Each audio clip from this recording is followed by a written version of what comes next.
No princípio, criou Deus os céus e a terra. A terra era sem forma e vazia, e havia trevas sobre a face do abismo, e o Espírito de Deus se movia sobre a face das águas. E disse Deus: haja luz, e houve luz. E viu Deus que a luz era boa, e fez Deus separação entre a luz e as trevas. E Deus chamou a luz dia, e as trevas chamou noite. E foi a tarde e a manhã, o primeiro dia. E disse Deus: haja um firmamento no meio das águas, e haja separação entre águas e águas. E fez Deus o firmamento, e fez separação entre as águas que estavam debaixo do firmamento e as águas que estavam sobre o firmamento. E assim foi. E chamou Deus ao firmamento céus. E foi a tarde e a manhã, o segundo dia. E disse Deus: ajuntem-se as águas debaixo dos céus num lugar, e apareça a porção seca. E assim foi. E chamou Deus a porção seca terra, e ao ajuntamento das águas chamou mares. E viu Deus que era bom. E disse Deus: produza a terra erva verde, erva que dê semente, árvore frutífera que dê fruto segundo a sua espécie, cuja semente esteja nela sobre a terra. E assim foi. E a terra produziu erva, erva dando semente conforme a sua espécie, e a árvore frutífera, cuja semente está nela conforme a sua espécie. E viu Deus que era bom. E foi a tarde e a manhã, o terceiro dia.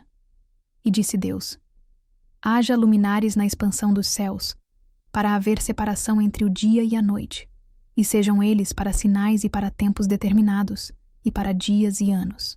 E sejam para luminares na expansão dos céus, para alumiar a terra. E assim foi. E fez Deus os dois grandes luminares, o luminar maior para governar o dia, e o luminar menor para governar a noite, e fez também as estrelas. E Deus os pôs na expansão dos céus para alumiar a terra, para governar o dia e a noite, e para fazer separação entre a luz e as trevas. E viu Deus que era bom. E foi a tarde e a manhã, o quarto dia.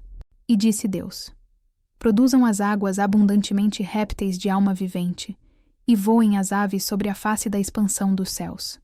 E Deus criou as grandes baleias, e todo o réptil de alma vivente que as águas abundantemente produziram conforme as suas espécies, e toda ave de asas conforme a sua espécie. E viu Deus que era bom. E Deus os abençoou, dizendo: frutificai e multiplicai-vos, e enchei as águas nos mares, e as aves se multipliquem na terra. E foi a tarde e a manhã, o quinto dia. E disse Deus: produza a terra alma vivente conforme a sua espécie, gado e répteis, e feras da terra conforme a sua espécie. E assim foi. E fez Deus as feras da terra conforme a sua espécie, e o gado conforme a sua espécie, e todo réptil da terra conforme a sua espécie. E viu Deus que era bom. E disse Deus: façamos o homem à nossa imagem, conforme a nossa semelhança, e domine sobre os peixes do mar, sobre as aves dos céus, sobre o gado, sobre toda a terra e sobre todo réptil que se move sobre a terra. E criou Deus o homem à sua imagem. A imagem de Deus o criou. Macho e fêmea os criou. E Deus os abençoou. E Deus lhes disse: frutificai e multiplicai-vos, e enchei a terra, e sujeitai-a, e dominai sobre os peixes do mar, sobre as aves dos céus, e sobre todo o animal que se move sobre a terra. E disse Deus: eis que vos tenho dado toda a erva que dá semente, que está sobre a face de toda a terra, e toda a árvore, em que há fruto de árvore que dá semente, ser-vos-á para mantimento, e a todo o animal da terra, e a toda a ave dos céus, e a todo réptil da terra, em que há alma vivente, toda a erva verde será para mantimento. E assim foi. E viu Deus tudo quanto tinha feito, e eis que era muito bom. E foi a tarde e a manhã, o sexto dia.